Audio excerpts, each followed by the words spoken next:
നമസ്കാരം. ഇറാൻ പ്രതിഷേധക്കാരെ അടിച്ചമർത്താൻ ഉപയോഗിച്ച ഏറ്റവും പ്രധാനപ്പെട്ട ടെക്നിക്കായിരുന്നു ഇന്റർനെറ്റ് വിച്ഛേദിക്കൽ. ഇന്റർനെറ്റ് വിച്ഛേദിച്ചുകൊണ്ട് രാജ്യത്തെ പൂർണ്ണമായും ബ്ലാക്ക് ഔട്ടിലാക്കുക. ഈ രീതിയിലാണ് ഇറാൻ പ്രതിഷേധക്കാരെ നിയന്ത്രിച്ചത്. അല്ലെങ്കിൽ പ്രതിഷേധക്കാർക്ക് വളരെ വ്യക്തവും കൃത്യവുമായിട്ട് അവരുടെ സന്ദേശങ്ങൾ പരസ്പരം കൈമാറാനും കൂടുതൽ ഓർഗനൈസ്ഡ് ആയിട്ട് തന്നെ ഇറാനെ നേരിടാനും സാധിക്കുമായിരുന്നു. പക്ഷേ പൂർണ്ണമായിട്ടുള്ള ഒരു ബ്ലാക്ക് ഔട്ട് പ്രതിഷേധക്കാരെ പൂർണ്ണമായും തന്നെ ഇല്ലാതാക്കുവാൻ വേണ്ടിയിട്ട് ഇറാന് സഹായിക്കുകയാണ് ഉണ്ടായത്. ഡിസംബർ 28 ഇറാനെതിരെ അവിടുത്തെ പൗരന്മാർ തന്നെ പ്രക്ഷോഭം ആരംഭിച്ചത്. അതായത് റിയാലിൻ്റെ മൂല്യം കുത്തനെ താഴുകയും അവിടെ വലിയ രീതിയിലുള്ള പണപ്പെരുപ്പം ഉണ്ടാകുന്ന ഒരു സാഹചര്യത്തിലായിരുന്നു വിപ്ലവം ഇറാനെതിരെ ആരംഭിച്ചത്. എങ്കിലും അത് പിന്നീടൊരു സാംസ്കാരിക വിപ്ലവം തന്നെ ആയി മാറുകയായിരുന്നു. പർദ്ദകൾ വലിച്ചു കീറിയെറിയുന്ന സാധാരണക്കാർ, പള്ളികൾ തകർക്കുന്ന പൗരന്മാർ, അങ്ങനെ പല തരത്തിലുള്ള പ്രക്ഷോഭങ്ങൾ ഇതിനിടയിൽ കാണായി. അതോടൊപ്പം തന്നെ ആയത്തുള്ള അൽ ഖൊമൈനിയുടെ ഉൾപ്പെടെയുള്ള ചിത്രങ്ങൾ പരസ്യമായി തന്നെ തെരുവോരങ്ങളിൽ കത്തിക്കുന്ന പ്രതിഷേധക്കാരെയും ഈ സമരക്കാരെയും ജനങ്ങൾ കാണുകയുണ്ടായി, ലോകം കാണുകയുണ്ടായി. അവിടെ നടന്ന ഒരു അടിച്ചമർത്തലുകൾക്ക്, അതായത് കാലങ്ങളായിട്ടുണ്ടായ മതപരമായിട്ടുള്ള അടിച്ചമർത്തലുകൾക്ക് എതിരെയാണ് ഇറാനിലെ പൗരന്മാർ പ്രക്ഷോഭം നടത്തിയത്. 1979 വരെ വളരെ സുരക്ഷിതവും സ്വതന്ത്രവുമായി ജീവിച്ചിരുന്നതായിരുന്നു അവിടുത്തെ പൗരന്മാർ. എന്നാൽ 1979 ശേഷം ഖൊമൈനിയൻ ഭരണകൂടം ഇറാനിൽ വന്നതിന് ശേഷം അവരുടെ വസ്ത്ര സ്വാതന്ത്ര്യം ഉൾപ്പെടെയുള്ള സ്വാതന്ത്ര്യം നശിക്കപ്പെട്ടു. ലോകത്തിലെ തന്നെ ഏറ്റവും വലിയ ഫാഷൻ ക്യാപിറ്റലുകളിൽ ഒന്നായിട്ടാണ് 1979 വരെയും ഇറാൻ അറിയപ്പെട്ടിരുന്നത്. എന്നാൽ പൊടുന്നനെ 1979 ശേഷം തങ്ങളുടെ സ്വാതന്ത്ര്യമെല്ലാം തന്നെ ഇറാനിയൻ സർക്കാരിന് മുന്നിൽ അടിയറവ് വയ്ക്കുകയായിരുന്നു. മാഷ അമീനിയുടെ കൊലപാതകങ്ങൾ ഉൾപ്പെടെ നിരവധി പേരാണ് ഇറാനിൽ മതസമൂഹത്തിൻ്റെ അടിച്ചമർത്തലുകൾക്കിടയിൽ കൊല്ലപ്പെട്ടത്. ഇറാനിലെ ഭരണകൂടം ജനാധിപത്യപരമല്ലാത്തത് കൊണ്ട് തന്നെ ഇത്തരം കൊലപാതകങ്ങളും ഒന്നും തന്നെ ലോകത്തിൻ്റെ മുന്നിൽ അത്രത്തോളം വലിയ ചർച്ചയാക്കപ്പെട്ടില്ല.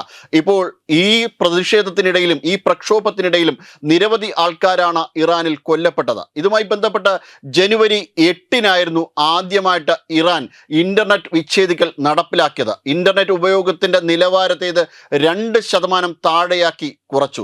വിവരങ്ങളുടെ ഒഴുക്ക് പരിമിതപ്പെടുത്തുന്നതിനോടൊപ്പം പ്രതിഷേധ ഗ്രൂപ്പുകൾക്ക് ഇത് അവരുടെ വിവരങ്ങൾ പരസ്പരം ലഭ്യമാകാത്ത ഒരു സാഹചര്യം തന്നെ ഇറാനിൽ ഉണ്ടായി. ഇത്തരമൊരു ഇടപെടൽ കൂടിയാണ് പ്രതിഷേധക്കാരെ ഇറാൻ വളരെ ശക്തമായി നിയന്ത്രിച്ചതും നേരിട്ടതും. എന്നാൽ പൊടുന്നനെ സ്റ്റാർലിങ്കിൻ്റെ ടെർമിനലുകൾ ഇറാനിലെ പ്രക്ഷോഭകാരികൾ ഉപയോഗിച്ചത് രാജ്യത്തെ വെട്ടിലാക്കി.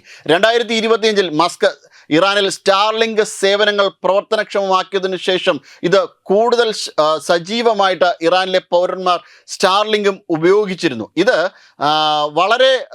വളരെയധികം ഇറാനെ ബുദ്ധിമുട്ടിലാക്കി. ജനുവരി 13 ഇറാനിൽ ഉപയോക്താക്കളുടെ സബ്സ്ക്രിപ്ഷൻ ചെലവുകൾ കൂടി സ്റ്റാർലിങ്ക് ഒഴിവാക്കി. നെറ്റ്വർക്ക് തടസ്സമുണ്ടായിട്ടും അവരുടെ ഉള്ളടക്കം പങ്കിടാൻ വേണ്ടിയിട്ട്, അതായത് പ്രതിഷേധക്കാരുടെ സന്ദേശങ്ങൾ പങ്കിടാൻ വേണ്ടിയിട്ട് ഇത് വളരെയധികം പ്രതിഷേധക്കാരെ സഹായിച്ചു. നെറ്റ്വർക്കിലെ ജാമിംഗ് ശ്രമങ്ങൾ വർദ്ധിപ്പിച്ചെങ്കിലും നെറ്റ്വർക്കിൽ ചിലയിടങ്ങളിൽ പ്രവർത്തിക്കുന്നത് പ്രതിഷേധക്കാരെ ചെറുതൊന്നുമല്ല സഹായിച്ചത്.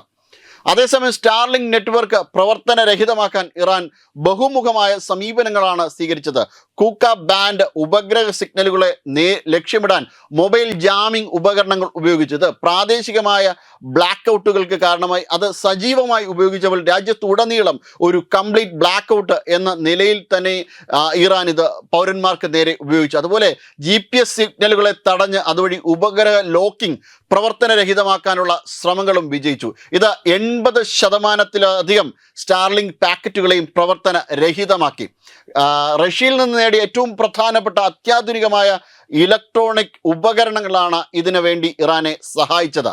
ഉപഗ്രഹ വിനിമയങ്ങളെ തടസ്സപ്പെടുത്താൻ കഴിവുള്ള ക്രാസുക 4 ഉൾപ്പെടെയുള്ള അത്യാധുനിക സംവിധാനങ്ങളാണ് ഇറാൻ ഇതിനു വേണ്ടിയിട്ട് ഉപയോഗിച്ചത്. ഇറാനിയൻ സൈന്യം ചൈനീസ് സാങ്കേതിക വൈദഗ്ധ്യവും ഇതിനു വേണ്ടിയിട്ട് ഉപയോഗിച്ചതായിട്ടും റിപ്പോർട്ടുകളുണ്ട്. ടെർമിനലുകൾ കണ്ടെത്തുന്നതിനും ഉപയോക്താക്കളെ പിടികൂടുന്നതിനുമായി സുരക്ഷാ സേന റെയ്ഡുകളും നടത്തി.